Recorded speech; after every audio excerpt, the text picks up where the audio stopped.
Well, this past week, a staff team member described a recent trip this way, quoting almost directly, "Generally, everything went pretty okay." Generally, everything went pretty okay. And I laughed as this was reported because I said that could be a tagline for my life. That might actually be what they put on my tombstone at some point in the future. Generally, everything went pretty okay. Not as bad as it could have been. Kind of a qualified joy. A qualified joy. And I realize that some of this is just my weird personality at work, but you're a captive audience. But what would unqualified joy sound like? Have you had moments of unqualified joy? What does it sound like when joy happens, no strings attached? Well, in the Bible, unqualified joy sounds like Psalm 98. At the end of last summer, I preached on Psalm 96. I don't expect you to remember that. But Psalm 96 and Psalm 98 are very similar. They start similarly. "Oh, sing to the Lord a new song," Psalm 96. "Sing to the Lord, all the earth." And in Psalm 98, "Oh, sing to the Lord a new song, for he has done marvelous things."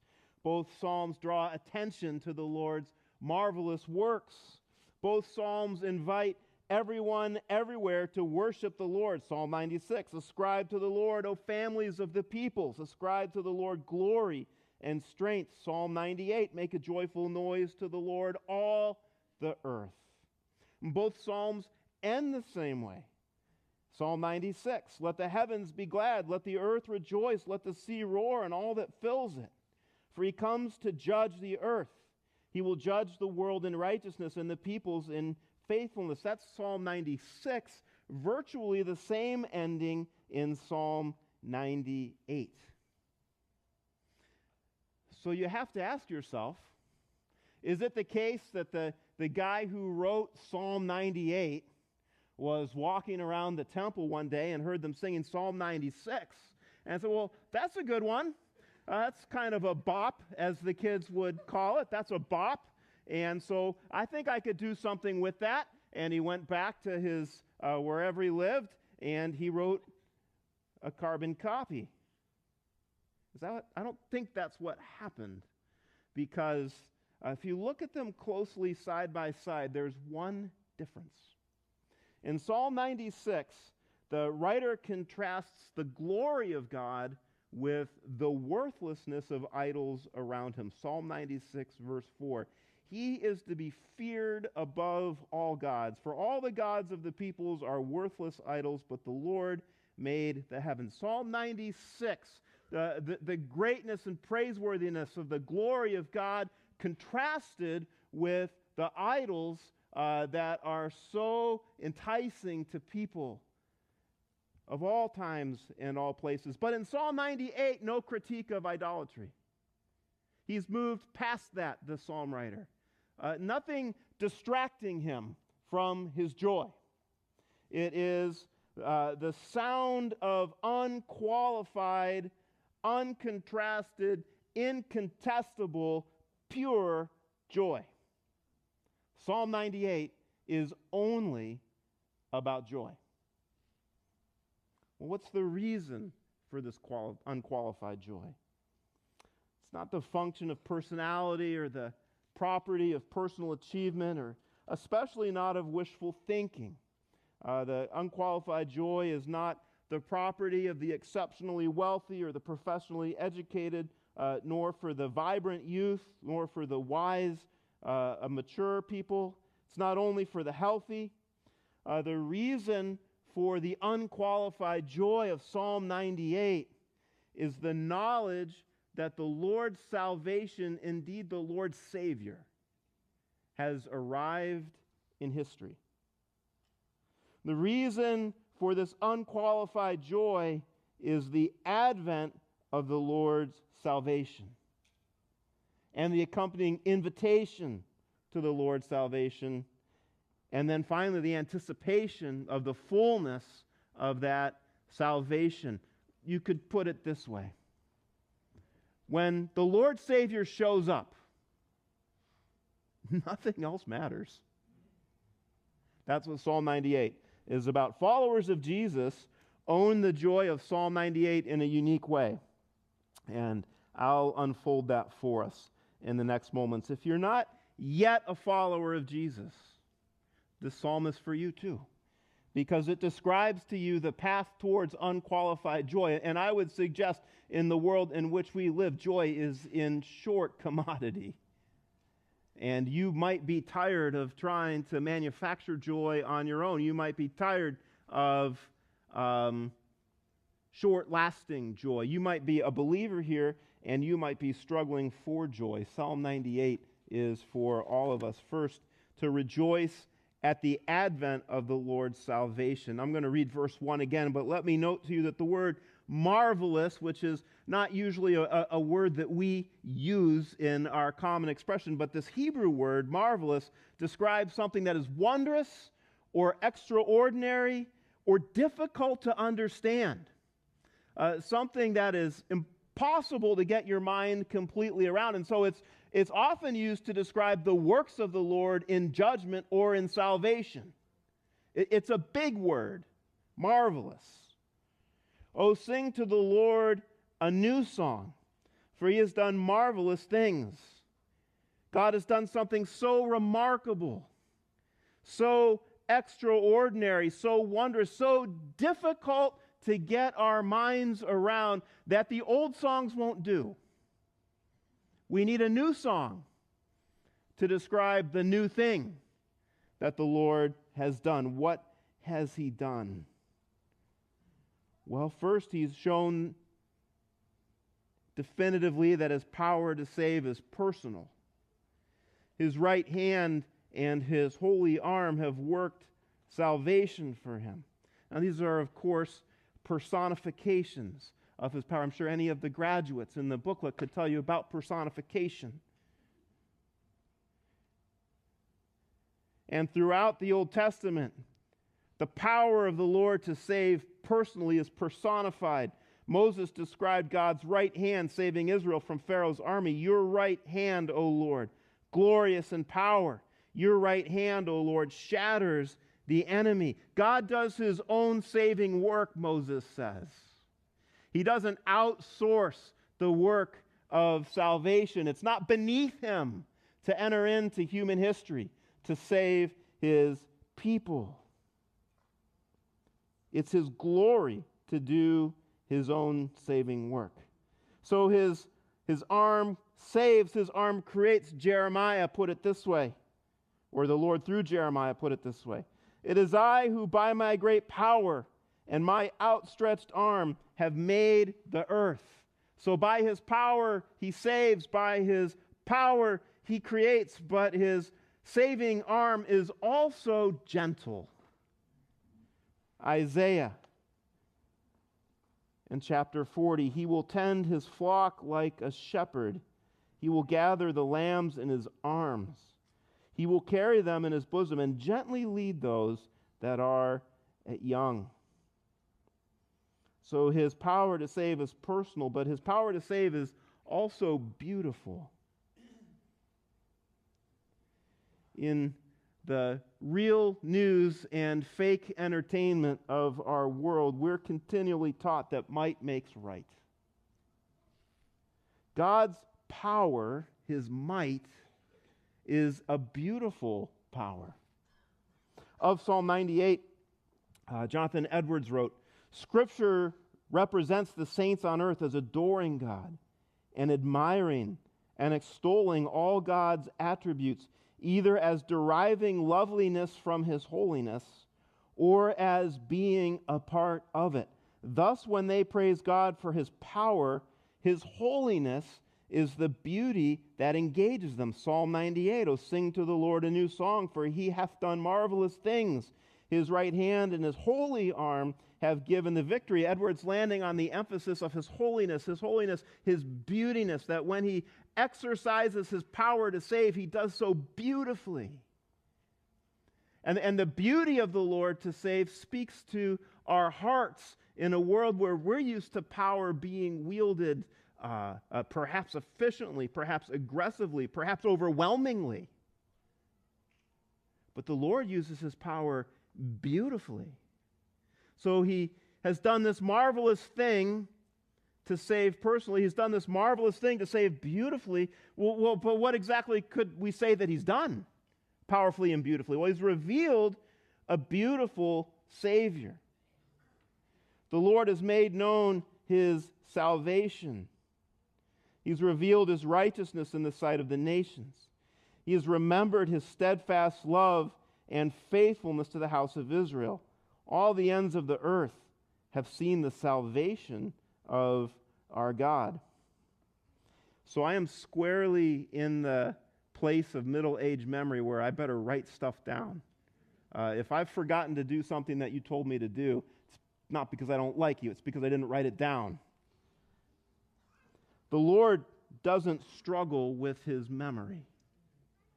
It's not like he was thinking about what to do on a given day and was looking through his heavenly stack of Post-it notes and came across a note, remember to be steadfastly loving to the faithful to your people. It's like, oh yeah. And the Holy Spirit's like, I've been telling you got to be steadfastly loving and faithful to your people. It's like, I wrote it down, but I forgot where I put it. The psalmist isn't saying that God forgot to be loving to his people.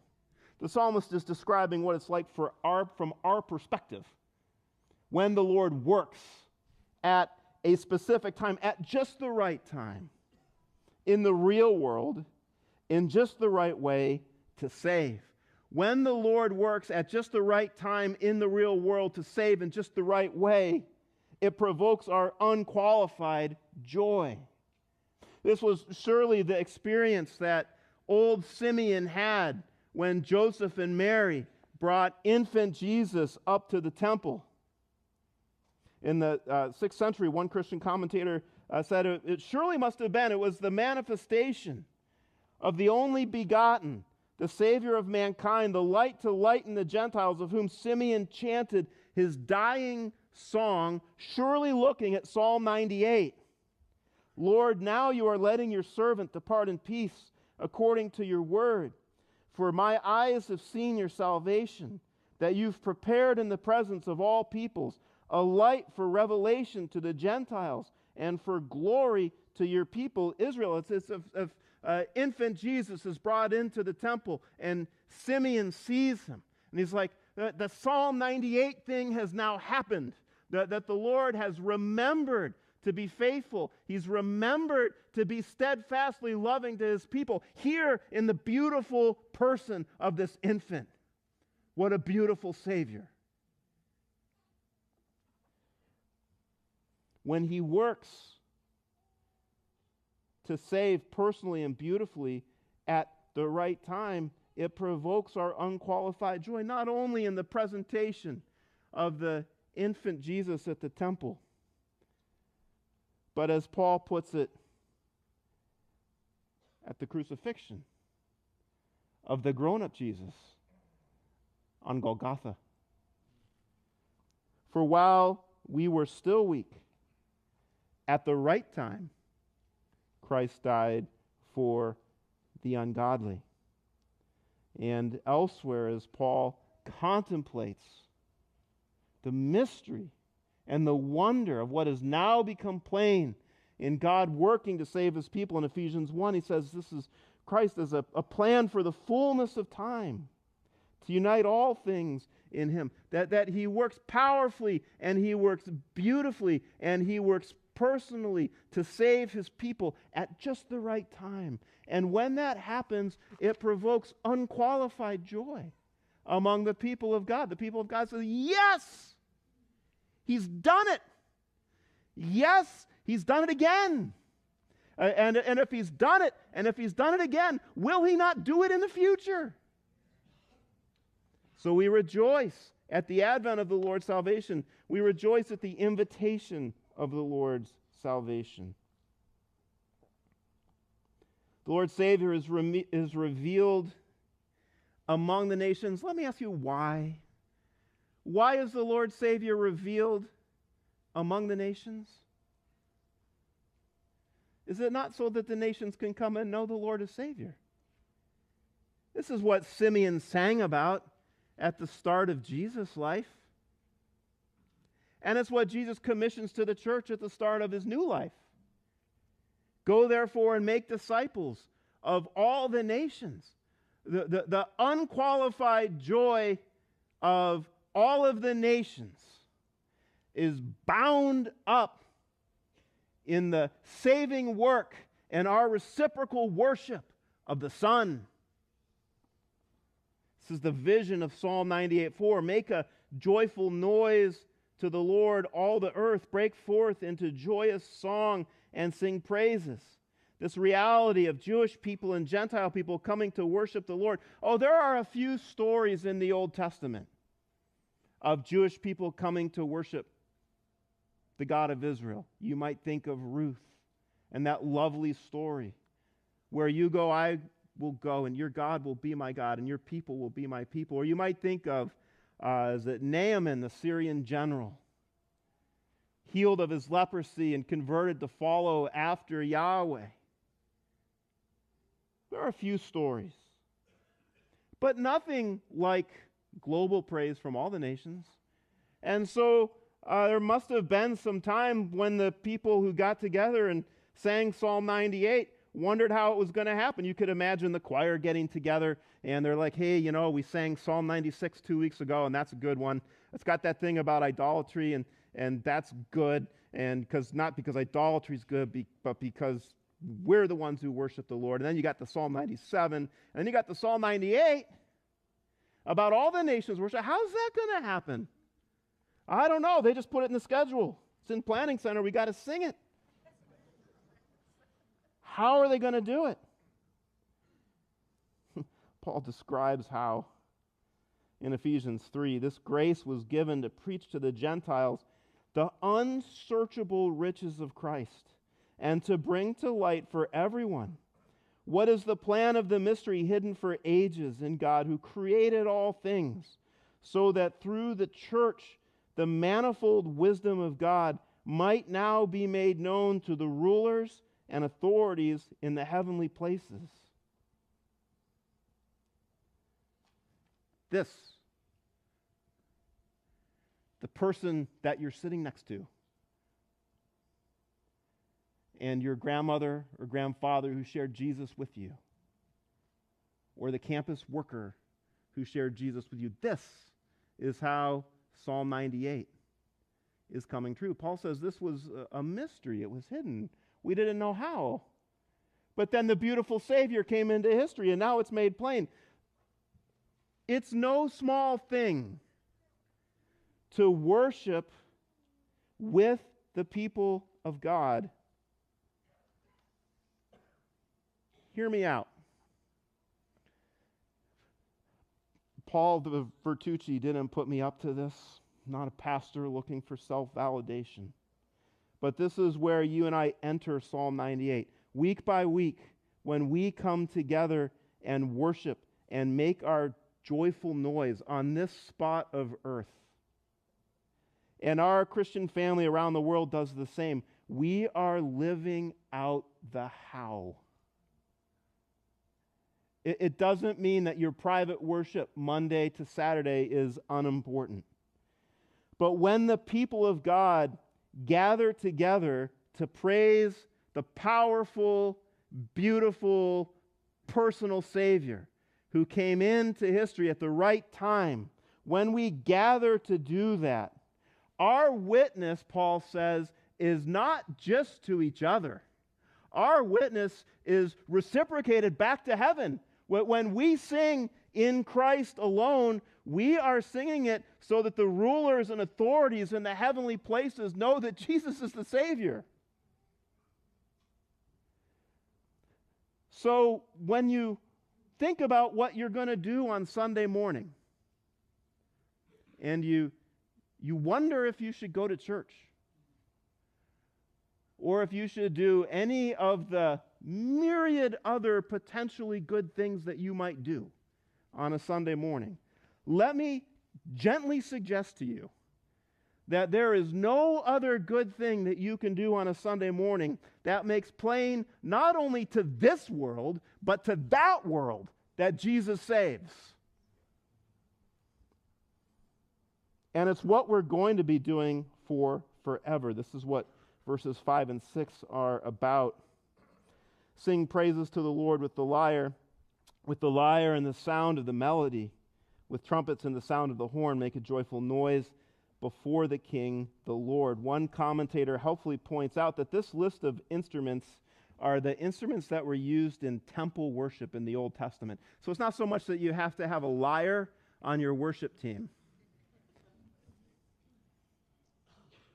Although if you are a liar, that doesn't sound good. If you're a liar, we need you, a lyreist, a lyrer.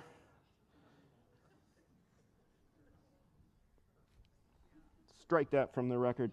The picture is this: temple instruments being played by the nations around the world.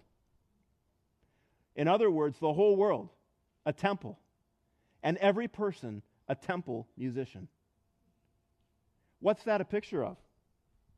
Well, it's a picture of the worship that unfolds when Jesus returns, when the heavenly Jerusalem comes down to the earth, when heaven's reality and earth's reality become one renewed, recreated reality with no more sin, no more death, no more crying, no more mourning, no more pain, and no more temple, because the Lord is living with his people. If there's no more temple, another way you could say it is that everything is temple. That God will be praised by everyone from everywhere. This is the invitation for the whole world to join the band, to be in the choir, to sing the songs, to tell the authorities in heaven that Jesus is one. It's a time of unqualified joy, and you come into that unqualified joy by accepting the Lord's invitation.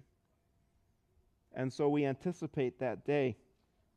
Psalm 98 ends almost exactly as Psalm 98:6 is funny. A different commentator said, he gets to the end of Psalm 98. He's like, I've already covered this. See my notes on Psalm 96. But they're there for a purpose. Let the sea roar and all that fills it, the world and those who dwell in it. Let the rivers clap their hands. Let the hills sing for joy together before the Lord. For he comes to judge the earth. He will judge the world with righteousness and the peoples with equity. If the difference between Psalm 96 and Psalm 98 is of unqualified joy, then the reason why these verses are important at the end of Psalm 98 is that the created order will be unqualifiedly joyful when the Lord returns. Now, at the end of the spring, we saw this in our Romans study. If you weren't here yet, you can go and listen to it online, but surely Paul had had Psalm 98 in mind when he writes Romans 8:19, for the creation waits with eager longing for the revealing of the sons of God. For the creation was subjected to futility, not willingly, but because of him who subjected it in hope, that the creation itself will be set free from its bondage to corruption and obtain the freedom of the glory of the children of God. So the created order personified is waiting for the Lord to return so that the created order can be all that God intended it to be and more at the beginning of creation. If you've enjoyed these lovely spring days, maybe not so much today, but yesterday and Friday, and Dublin is surely at its best on the week of the golf tournament, and you think, well, what a lovely world it is. And it is a lovely world. Paul says you haven't even begun to see how lovely the world is going to be when God's saved sons and daughters come into our place as stewards of God's creation without sin. No selfish exploitation of resources, no misuse of nature for sinful ends. The whole world will be beautified. It will be unqualified joy. which surely shapes how we live in the created world today.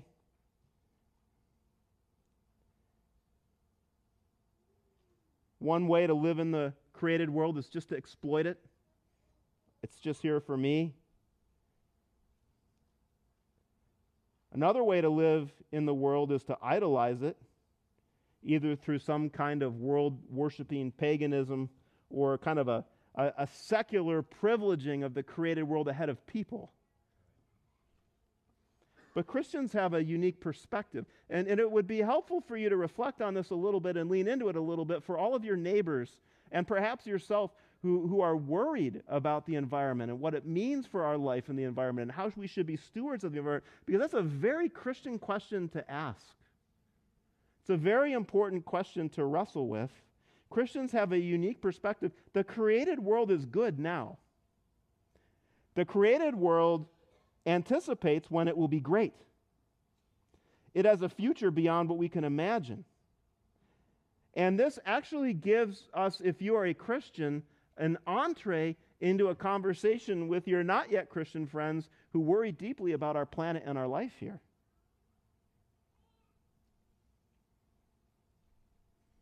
You know, there was the news report this week of the last glacier disappearing from Venezuela. Now, I'm not to get into all of the science behind it, but if you have a friend who's concerned about it, here's one way you could talk with that friend. I know you're concerned about the environment. I'm concerned about the environment. Would you like to think a little bit about not only the current solutions that seem impossibly expensive, but what if there was a God who cared more about the world than you or I could because he made it? And what if there was a God who cared more about the world than you or I do because he paid an amazingly steep price in order to remake it? You know, we get argumentative about all of the costs of environmental protections and what we should do to take care of our planet. God paid a tremendous cost to be able to remake this planet. Now, your friends might or might not be willing to have that conversation, but it does seem helpful to suggest that the only future for creation is a future of unqualified joy.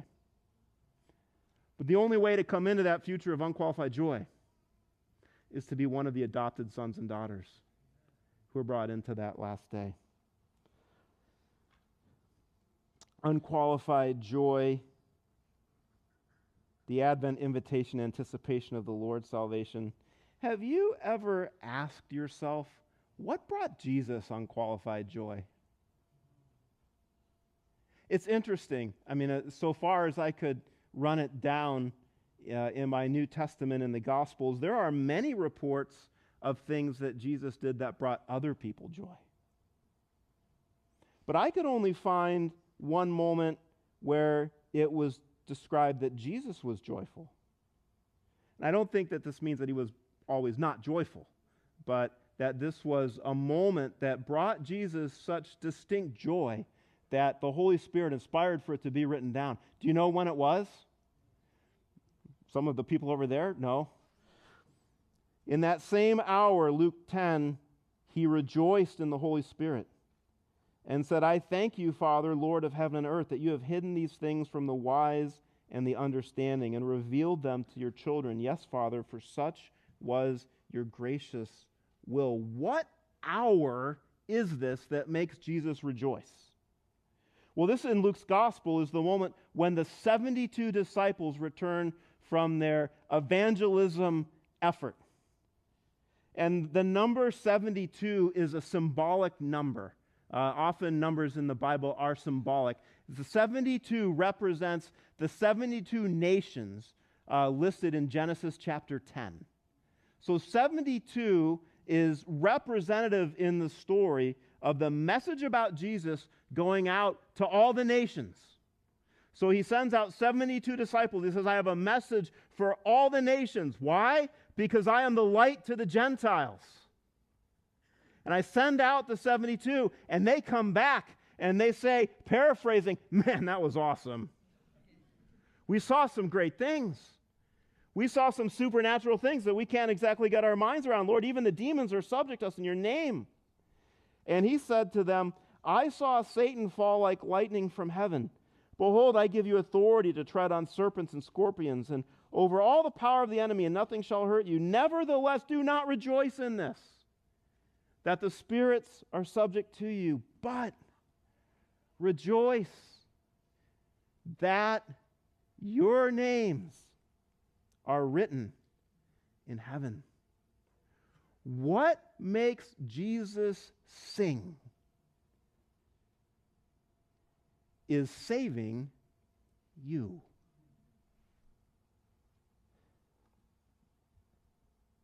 This was the joy that was set before Jesus when he endured the cross, despising the shame, and is today seated at the right hand of the throne of God.